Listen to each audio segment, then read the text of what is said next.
Welcome to Allegedly. I'm Liv, the corporate rat. I'm Faith, the stay-at-home wife. And in today's episode, we're going to be talking about gender roles, hustle culture, empowerment, and what success looks like. Basically, we're trying to figure out what empowerment even means right now. You ready? Let's do it. So, since it's the first episode, you guys don't know what it's all about, but we have a few fun segments planned. And this time, it's the Allegedly Drunk, which is the drink of the episode, which was picked by Faith. So I don't know what it is, and I'm really excited to try it. I should have taken a picture of it because I actually forgot what it is too. No, that's fine. Do you want to give me a hint, or should I just try it? Try it and then take a guess. Oh my god, okay. Should we try it at the same time though? Yes, we I haven't should. tried it. Okay. Okay, cheers to our first episode. Okay. Ooh. Oh, I don't like that. You don't? I feel like because maybe it's been sitting there, it feels flat. It's supposed to be sparkling. I'll give you Oh, that. it is? Yeah. Oh. It's not sparkling. Cherry and mint. No. Is there no mint? Not that I read. No mint? It's sparkling blackberry lemonade. So basically, Liv and I come from very different lifestyles. First, we're going to start by giving you guys a little bit of a background into our lives and just to kind of set the scene. So I'm Liv, and I'm a marketing manager. That's my full-time job. You probably know the accent. You hear it. It's there. Slide. It makes me mad that I have it. No, but I love it. I love it. I know, but you feel like some people judge you based on that. Yeah. And it's like, I am fluent. I am essentially Yeah. a native speaker. I am half American, half Polish. I have dual citizenship, which is very nice. But I wasn't born here in America. I actually went to Columbia College Chicago, to University of Illinois Urbana-Champaign, which I absolutely loved. Graduated that in 3 years. I worked hard to be where I am right now, and I'm really proud of it, but Absolutely. it was a lot. I had a lot of internships thanks to the Career Center at Columbia. That helped me a lot because while I was at Columbia, I got a job there as a peer coach. But I got a job post-grad in June. But while I was doing that, I was actually working for a freelance client, and they offered me a full-time job in February. Cool, So that's where I am right now as a marketing manager. I manage 3 different brands within one. I love that. And I love it. So I'm Faith, if you don't know already. I am currently a stay-at-home wife, but really my full-time job right now is content creation, but it didn't always used to be like this, as you know. So I got married when I was 20. In 2020, I graduated, and then I went to school to be an esthetician. So a lot of people think like my whole goal of life is like to be a stay-at-home wife and just be a stay-at-home mom and all that, but that was never something. I never even thought about getting married. For some reason, the aesthetics was just like, my mental health was just, it was bringing me not even just anxiety, but like dread. I kind of gradually stopped doing them because I started having heart problems in 2021, and the medicine I was on wasn't really working at first. And so I was like in and out of the ER, and like anxiety makes your heart race. And my issue was my heart beating at 280, whatever. So I took a break for a while, and then the thought of going back to it, I don't know if it was like trauma, like from doing that around the same time as my heart problem started, or I didn't have the confidence for that. So it was like ruining my mental health, and me and Chase talked about it, and he was like, just take a break for now. It wasn't like be a stay-at-home wife and cook me dinner every night. It's never been something like that. I know maybe I play into that sometimes, like stay-at-home wife type, on my videos or whatever. Definitely at first when I first started making them. In 2023, I started making content on the side. I've always loved making videos. There's a YouTube video of me when I was like 12, and I'm like, it's so cringy. It's like a Taylor Swift in the background. My One Direction toothpaste, like it's amazing. It's on there. But I've always loved night routines, morning routines, whatever. So I started posting those in 2023, and really just this year I started working with a new management company who they're amazing, super sweet. Shout out if you're watching. And they've been great. And this year alone is when I really started making more money, and it's kind of like my job at this point. I think a lot of people kind of misunderstand when I say like stay-at-home wife and think I don't have any goals in life. It just kind of works for us right now, and we're happy. And this doesn't mean that's all I'm ever going to be, or that's all I want to be, And I feel like that's a misconception with yours too, where it's like that's all you want to be, but hey, maybe I want to be a mom too, or I want to be a stay-at-home mom for a period of time or something like that, where like same for me, like I love this, I love the podcast, like that's so fun. I love making my morning in the life. The end goal is for me to be a stay-at-home mom at least for a big chunk of years. Why would I go right now and get a degree in something I don't even know if I'm passionate about? It's going to take up a bunch of my time. It's freaking expensive. I'm still in debt. Someone commented like, she's not in debt. I was like, yes, I am. We all are. I'm still in debt from my aesthetic school. Yeah. So it's like, why would I risk putting myself in more debt for something I might not use? But, so yeah, that's where I'm at now. I'm just a content creator and I love it. I think it's interesting how your 20s are, it's such a defining decade because it's like, and I've been thinking about it recently. It's, you know, let's say you have a friend who's like 23, we are 23, or like 24, 25, whatever, and they're like, oh my God, I'm pregnant. And then your reaction is like, Yes. well, no. But it's like, no, I'm literally married. Like, we have a house adult, together. yeah. Right? And then you get to see the different paths your friends are. It's like everyone's on such different paths. Right. And I think that's kind of what we're talking about today, Yeah. where it's like, there is no right way. No matter how you might plan your life, like, you never know how it's going to turn like, I out. never would have thought I would be married at 20. What? What? And now looking back, I'm like, who let me do that? I was 20. Like, I was literally a baby. Like, I'm glad I did, but it's crazy how, I don't know. I just never would have seen that happen in my life. So, what would you say is the biggest misconception about you? Oh, probably that I do nothing every day. What about you? That I have it all figured out. Yeah. Which I don't. Yeah. But because... I can see that.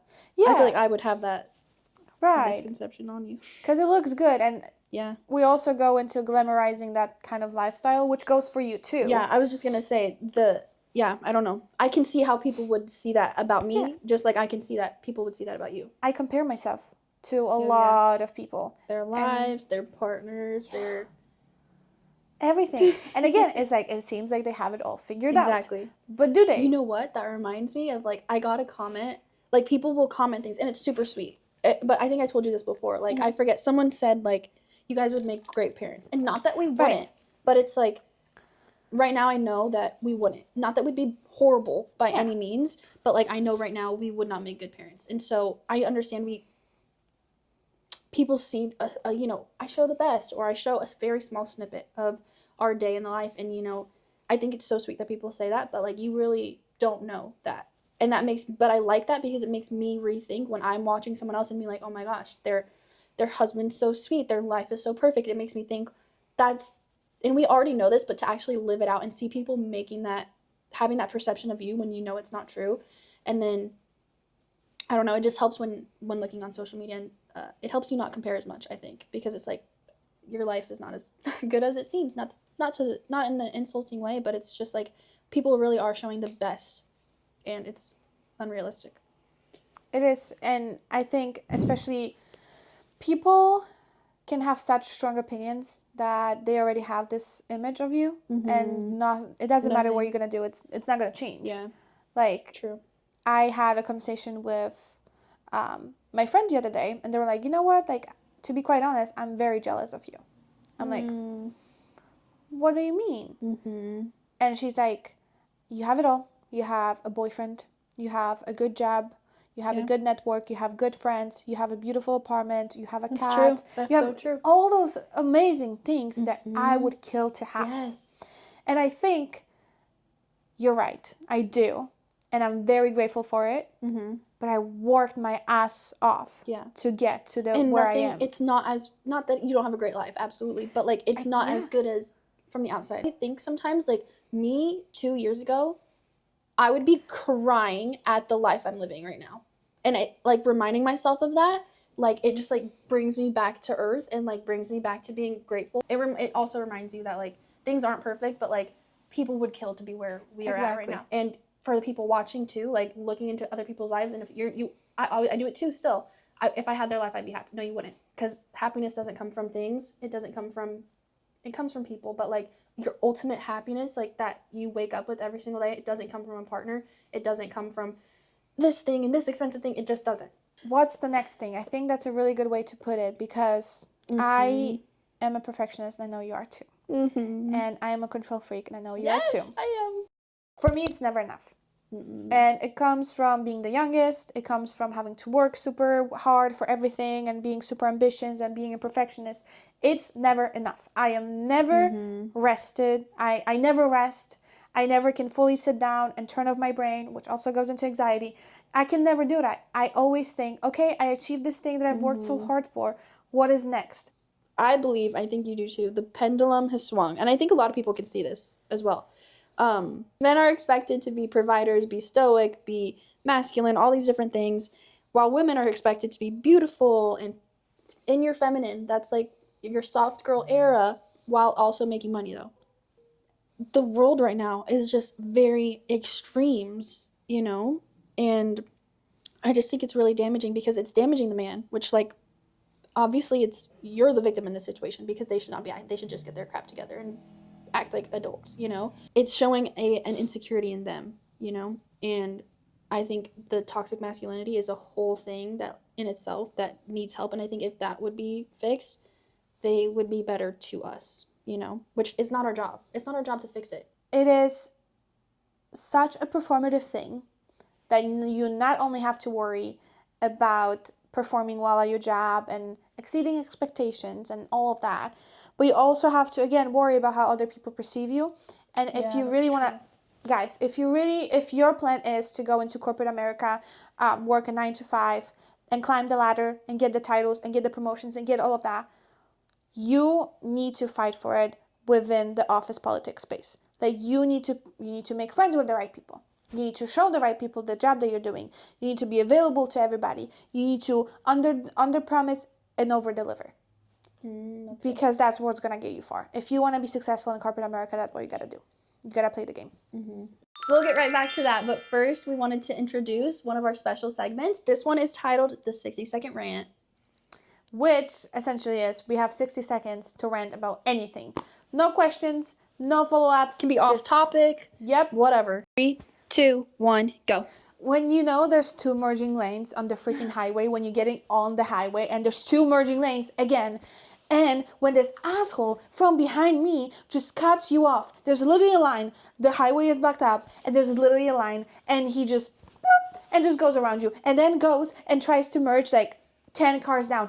Why? Why would you do that? A, it can lead to an accident. B, it's just so freaking annoying. Like, I just want to slap them across the face. I'm sorry. It's just so freaking annoying. And also, just to want to cut into that, people who are slow walkers and do not have any spatial awareness, especially at the airports, anywhere. Just get to your destination already. I have plans. I have places to be. Why do I have to walk behind your slow ass? Because you choose to be slow. I don't choose to be slow. I choose to walk faster. Fave, are you ready? Yeah. All right. 3, 2, 1, go. Okay, so Chase and I went on a trip this last weekend, and let me just preface this by saying that we have anger issues. Like, we both have anger issues, okay? But this was, like, actually valid. So we were on the airplane. My biggest pet peeve, like, my heart starts racing when it is during takeoff, but this is the time my heart races the most, okay? It's after you land and people start standing up.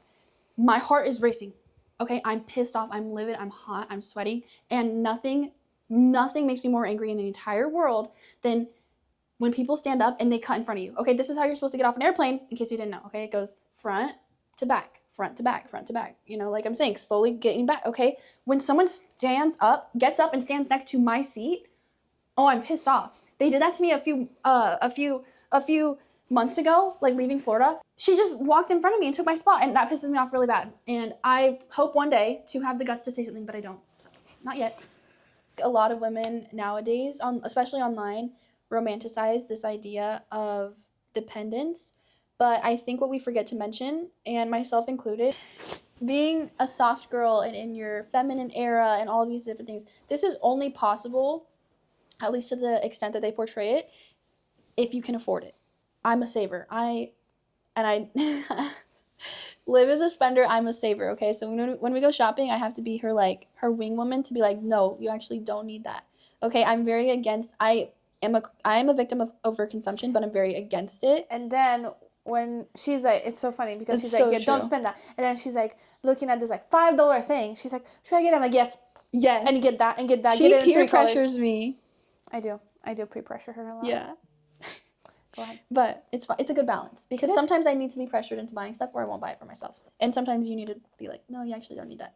Yeah. But a lot of times. That's, I guess, the main thing is that, like, I'm a saver, and even if Chase was like, I'm not giving you any money, okay, I'll take it to court and I'll get some of that money. You know what I'm saying? So that's kind of why I don't worry, because I feel like I do have a backup plan. And like I still have the aesthetics I can go lean on, but like I said, this is going to change and maybe become more stressful as the years go on, because it's like the longer I'm out of work and a career and all those things, like it makes it way harder to go back to it.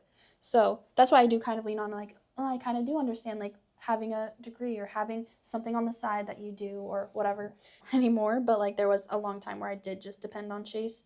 But and it is a risk. You're taking a risk. Fully self-employed, that is a backup plan, because I do want to do corporate America for a bit longer still, but Yeah. I want to retire early. I want to have more freedom, more flexibility, which I do now. I do have a lot of flexibility with my job, which I'm very grateful for. But it's still not the same. It's not the same when you're working for yourself. Yeah. And it goes into burnout, because so many people, like the mental health, like all that, you get burned out. I got burned out on my previous job. So now it's your guys' turn. What does having it all actually mean for you? Drop it down in the comments and let us know. Also drop in the comments, are you team stay-at-home wife life or are you team corporate rat? Let's interrupt this for our second special segment called Allegedly Agenda, which is a segment where we both promise each other to do something by the end of the week and stick to it. And we challenge you to also do that with us. Do the same. Comment one or do the same one as us. And we're going to be checking in next week. So you better know. We're holding you accountable. I promise to wake up Monday through Friday at 5 a.m. and go to my Pilates class. Okay. Well, mine was just that I want to lower my screen time. So I want to romanticize reading again and get back into reading. I have a book my mom gave me and I want to read it. Whether you're working a 9 to 5 or managing a household 24/7, both are real jobs, both are exhausting, and both deserve the recognition and respect. And maybe the real goal isn't deciding between the soft life or the hustle life. Maybe it's just finding a balance and something that doesn't make you lose your mind. Bold claims. Soft evidence. I'm Faith. I'm Liv. And this was Allegedly.